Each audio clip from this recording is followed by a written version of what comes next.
Assalamualaikum warahmatullahi wabarakatuh. Perkenalkan, kami dari kelompok Perang Jawa ingin mempresentasikan dan memperlihatkan tentang podcast video Perang Jawa. Oke, langsung aja ke videonya. Baik, saya mulai ya.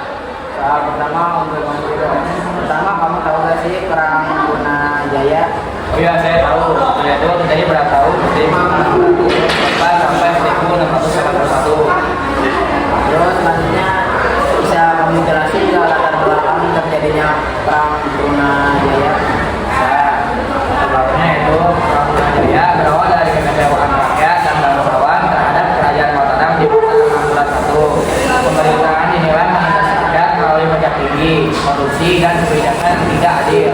Situasi ini dimanfaatkan oleh Raden Brunajaya dari Madura untuk memimpin pemberontakan melawan kekuasaan Mataram dengan dukungan sejumlah bangsawan dan kelompok bantu di keraton.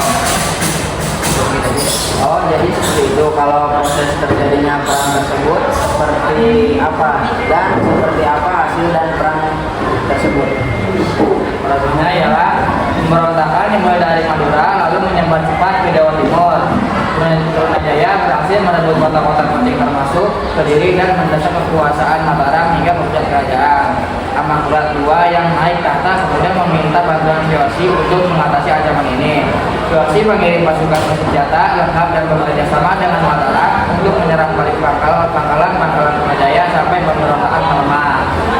Selanjutnya, di mana dampak dari perang tersebut yang masyarakat sekitar rasakan pada waktu itu? Dampak perangnya yaitu dampak terbesar dari perang ini adalah menguatkan dominasi Kiyoshi dalam urusan politik dan ekonomi di Jawa. Setelah perang, Mataram harus memberi banyak konsesi kepada Kiyoshi sebagai imbalan, sehingga kemandirian kerajaan menurun tajam. Perang ini juga menjadi awal fase di mana Kiyoshi secara bertahap mengontrol wilayah Jawa melalui pengaruh terhadap Islam Mataram. Selanjutnya ada pertanyaan dan pertanyaan yang terakhir, bisa Anda sebutkan tokoh-tokoh penting dalam perang tersebut? Bisa. Sebenarnya itu tokoh-tokoh utama dalam perang ini adalah Raden Brunajaya sebagai pemimpin pemberontakan, Amangkurat I dan Amangkurat II dan dari pihak Mataram, serta Cornelis Pilman yang memimpin pasukan Kiyoshi dalam menumpas pemberontakan. Oke, terima kasih atas jawaban-jawabannya tersebut ya. Oke, jadi di sini saya mau menanyakan yang pertama nih ya. Kamu tahu nggak sih apa itu Perang Jawa? Oke, di sini Perang Jawa. Perang Jawa dimulai pada 1825 hingga 1830. Di sini adalah latar belakangnya. Latar belakang Perang Diponegoro dipicu oleh ketidakpuasan bangsawan dan rakyat Jawa terhadap kebijakan pemerintah kolonial Belanda. Faktor utamanya yang memicu kemarahan Pangeran Diponegoro adalah pemasangan patok jalan oleh Belanda yang di tanah leluhur tanpa izin. Oh, jadi seperti itu. Ya. Kalau proses terjadinya perang tersebut seperti apa dan seperti apa hasil dari perang tersebut? Proses jalannya perang yaitu Pangeran Diponegoro memimpin perang gerilya bersama pengikut dari pendalaman Jawa. Mereka menyerang pos-pos Belanda dan memutus jalur logistik. Awalnya pasukan Diponegoro unggul karena menguasai medan dan mendapatkan dukungan rakyat luas.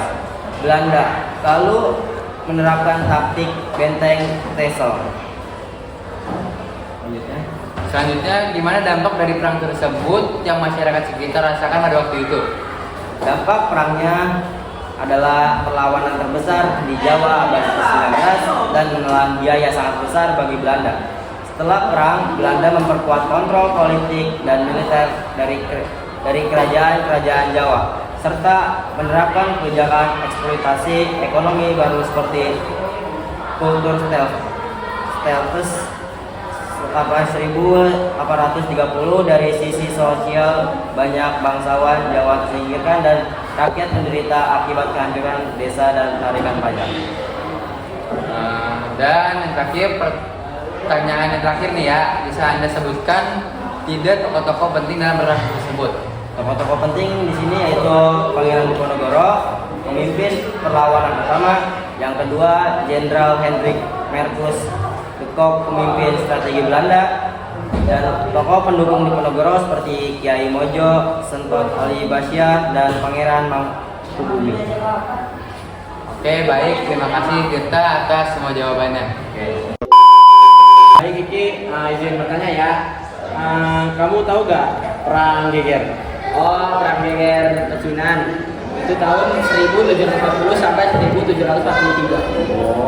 Oh, kalau latar belakang terjadinya perang Geger itu seperti apa? Latar belakangnya, perang ini bermula dari kebijakan VOC yang bersikap keras terhadap etnis Tionghoa di Batavia. Penduduk Tionghoa dibatasi aktivitasnya, ditangkap, bahkan banyak yang dibantai dan dideportasi secara paksa.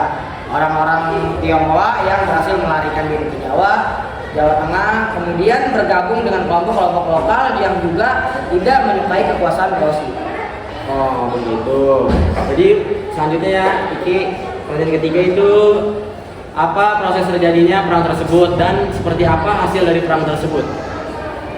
Prosesnya, pemberontakan pertama kali terjadi di Batavia, lalu bergerak ke wilayah Jawa bagian utara seperti Semarang, Kudus, Kartasura. Pasukan Tionghoa bersama sekutu Jawa sempat menguasai beberapa kota penting.